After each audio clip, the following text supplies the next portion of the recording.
Okay, now that you have a blur tool in Luminar Neo, what are you going to do with it? Did you know that you can use it both creatively to make some unique styled images and correctively to fix some annoying image problems? Hi, I'm Darlene with Digital Photo Mentor, and in this video tutorial, I'll show you 6 different uses for the new blur tool inside Luminar Neo. So if you're ready, let's get started.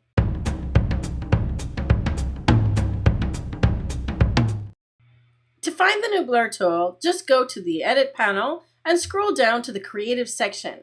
It's right here above Film Grain. Once you open it, you'll see the options. One of the biggest questions or requests after the Portrait Bokeh AI tool came out was how can you blur the background in a non-portrait image? Well, now you can using the blur tool. Let's take a look at this image of a dog.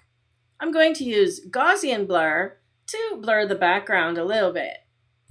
Now, obviously, the dog blurs as well, so you're going to need to do some masking. The simplest way to do that is to use the mask tool and the brush. Make sure you choose Erase, and we're going to erase it from the subject. I like to start with a little bit smaller brush than I need to cover the whole subject, softness at about 50 and strength at 100%. Then I'm just going to start erasing right down the middle of the dog, like so. Then I'm just going to get a smaller brush, go to 50% strength, and go around the outside. This will make a softer edge, so I want to make sure that all of the dog is sharp, but I want to blend it in nicely so it looks natural with the background.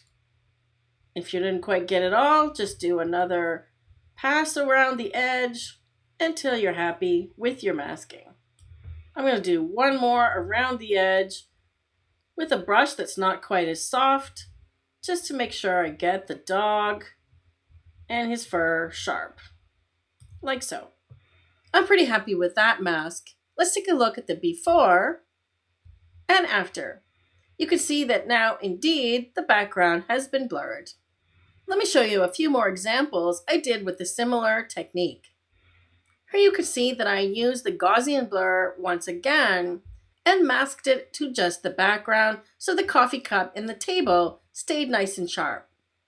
Starting to get a little more creative and think outside the box, can you see what I did here?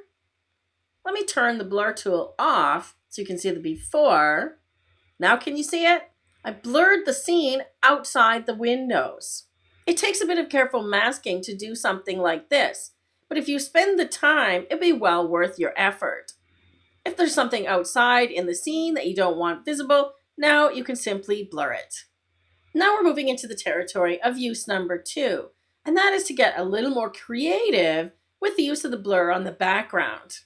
Here you can see on the image of the flowers, the original is already got a fair amount of blur or bokeh, but I felt that the background was still pretty busy, so I wanted to give it a bit of a blur. But the Gaussian blur was just kind of boring.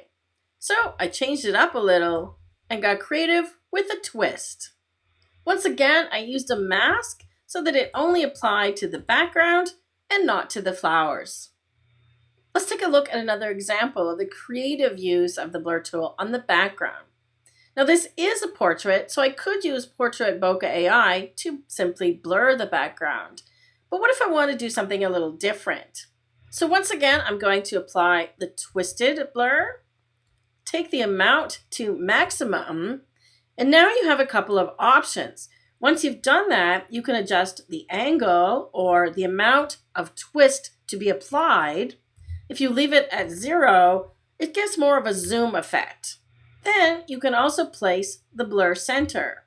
So if I want it coming right from the bottom of the saxophone, I could put it here and then adjust the angle so it rotates around this bottom of the saxophone.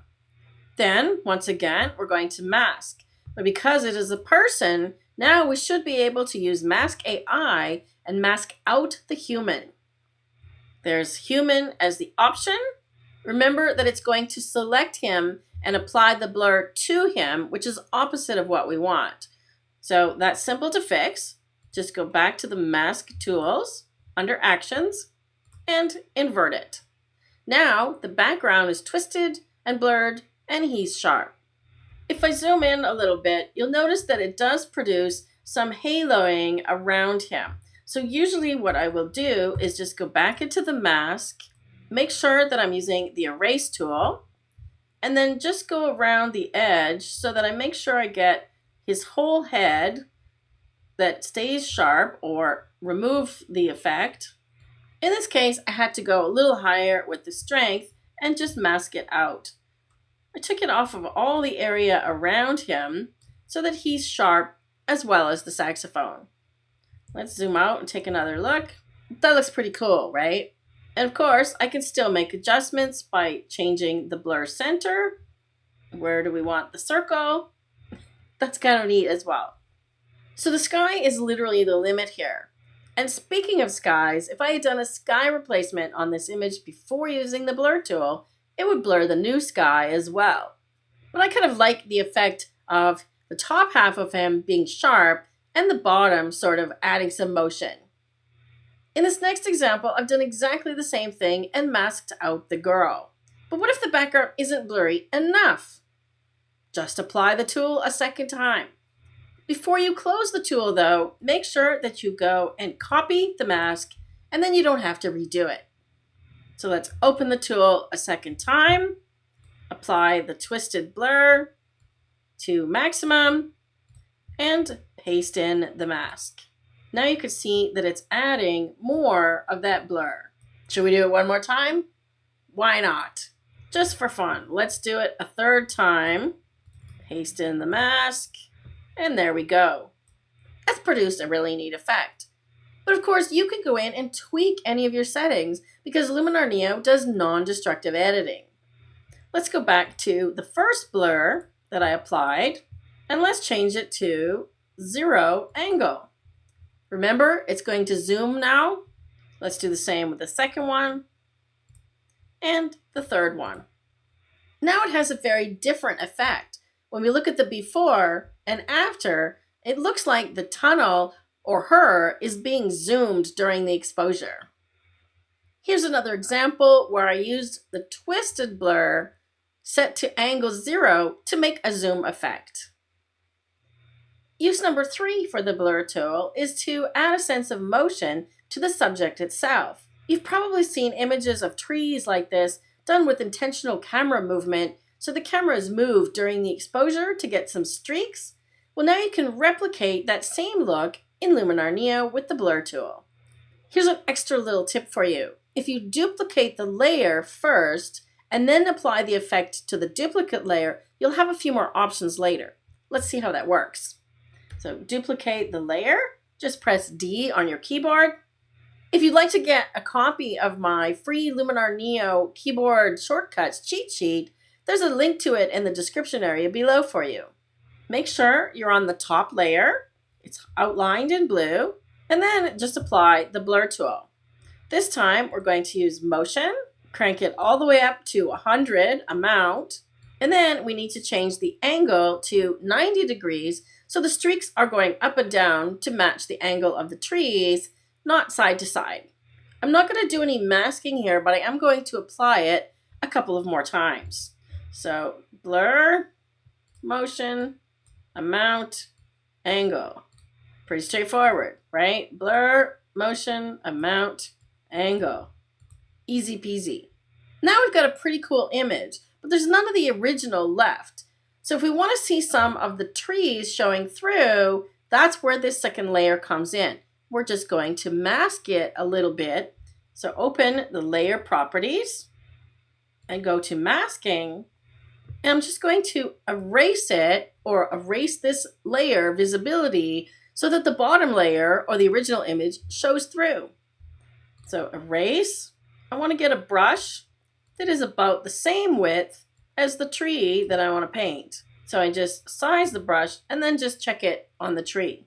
There's a little trick for drawing a perfectly straight line. If you click at the one end, like so, and then hold Shift key down and click at the bottom, it will draw you a straight line.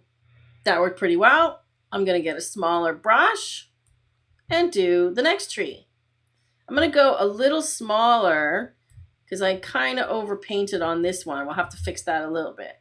So let's start in the middle again, down to the bottom, smaller yet. And I'm just going to do these other couple of trees, and I'll be back in a moment.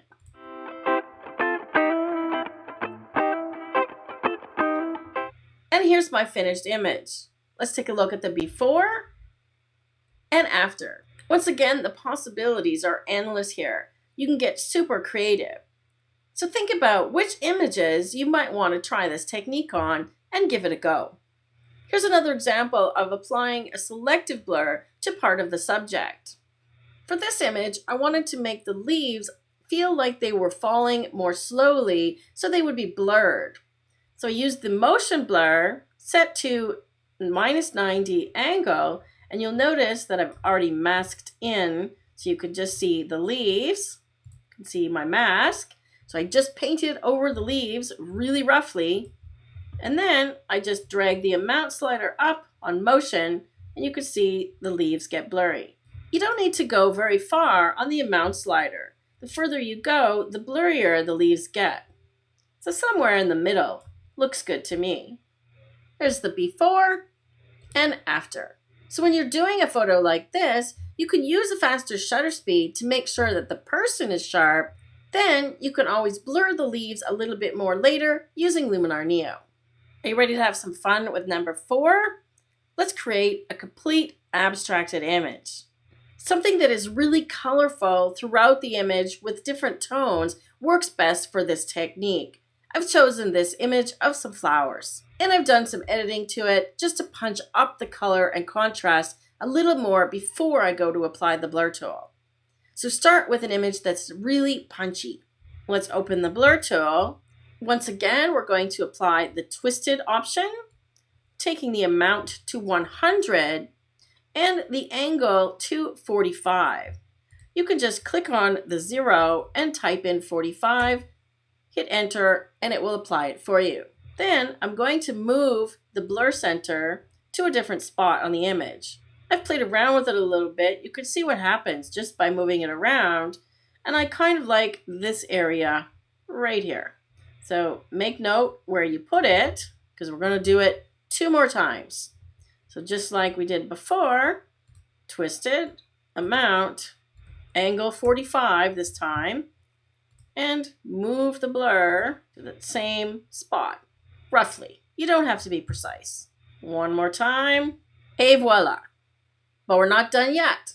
I found that using this technique, the streaks got a little bit too sort of undefined. I played with a couple of different options earlier, and I found that the details tool works the best.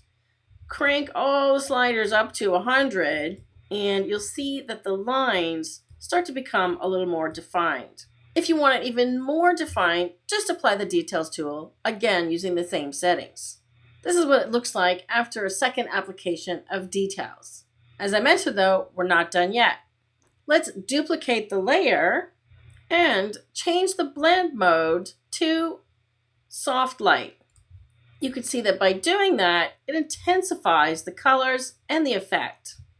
But it also gives you a few more options, because all of the edits that applied to the bottom layer or the original image are on this layer as well, including the blurs. So if we go all the way back to the first blur, which is at the bottom of your edits, let's change the angle to -45. I'm going to do that on all 3, -45, of the application of the blur tool, like so. Now, when you go back to layer properties, you can adjust the opacity and you'll create something that looks a little bit more like a twisted, abstract flower. Previously, this kind of technique was only possible to do with Photoshop. Now that we have the blur tool in Luminar Neo, you can do it here as well. Earlier, I mentioned that you could also use the blur tool correctively to fix some problems. Let's take a look at 2 things that you can use it for. The first issue you can solve is sky banding or pixelation. Let's say you have an image that you captured in a JPEG and you don't have the raw file. What happens is when you try and push a JPEG past its limits, for example, the Enhance AI tool, this is one that causes problems a lot with JPEGs. I'm going to go all the way just so you can see what it's doing. You get this banding or stripe effect in the sky, as well as pixelation. If I zoom in, you can see it's pretty bad. So I'm going to dial this back so it's not quite so bad, but you can still see that it's not blending smoothly. So let's see if the blur tool can come to the rescue here. I'm going to apply a Gaussian blur until I notice that the sky is now smooth. Then we're going to masking, and using Mask AI, we should be able to just select the sky quickly and easily. There it is. Once the sky is masked, you might just have to do a little bit of brushwork just to erase it from the tree so the tree edges don't look quite so blurry. You'll notice that the horizon also looks a little bit blurry, so you could do the same thing. Just run along the horizon so you get the blur off of the grass, like so. Let me zoom in a little bit. Now can you see what the blur tool is doing? Before and after. One thing to keep in mind with this tip is that it works best on a plain sky like this. If there are clouds in your sky, of course, they're going to get blurred as well. So you'll either need to do some fancy masking to solve that problem, or this may not be the best option for that particular image. In that case, I might opt for a sky replacement instead. The next problem that you can solve with the blur tool is chromatic aberration. Now you may be saying, well, we already have an option for that in the Develop Raw tool. But there are certain cases when that may not be available. For example, if you didn't shoot RAW, or if you've merged an HDR image like I did here. This is actually a single image that I ran through the HDR extension. I did apply the chromatic aberration reduction at the time, but it didn't get all of it. Let's take a close look. If I zoom in here, I'm going to come into 200%. You can see that there is a purple fringe along the edge of the archway here, all the way along. So to solve it using the blur tool, this is actually an old Photoshop technique. We just need to copy the layer once more, go down to the blur tool, and use the Gaussian blur. I'm going to come in a little bit closer, and I'm going to start with about 12. Of course, the image looks blurry, but this next step will solve that problem. Open the Layer Properties panel and change the blend mode to color. Then close Layer Properties, go back to Edits to your blur that you applied, and just adjust the amount until you see that purple disappear. Can you see how magic that is? Let's zoom in a little bit more. You see the purple disappears. Look at that. If you don't want it to apply to the whole image, you can just go into Mask and Paint. I like to just use 100% and just go quickly around the edge where you notice the chromatic aberration. That will make sure that the rest of your image isn't being affected in any way. I have one more bonus tip for you, but before I tell you about that one, I want to ask you a question. Have you tried the new blur tool yet? If not, do you think these tips are going to be helpful as you become familiar with the blur tool? If you have tried the blur tool already, have you come up with some other ideas on how to use it that I haven't mentioned in this video? If so, tell us how you're using the blur tool in the comment area below. I'd love to hear your ideas. Likewise, sharing any of my videos on your social media is greatly appreciated. It helps us to grow the channel. Okay, ready for the bonus tip? It's a quick one. If you ever have an image like this, where you're photographing something and you'll notice a sign, well, maybe you could use the erase tool to get rid of this whole sign, or let's just zoom in, use the blur tool, blur it until it's not recognizable anymore, and this just do a quick paintbrush to mask in just to this spot. So quickly and easily with one brush stroke and the blur tool, you can take care of those troublesome signs in your images without having to do some complex erasing. Thanks for watching. If you enjoy my teaching style and you want more step-by-step instructions to learn the software, check out Luminar Neo, the complete course. You'll find a link to it in the pinned comment below. Click either of the videos on the screen now to watch more photo editing tutorials using Luminar Neo, Lightroom, and Photoshop.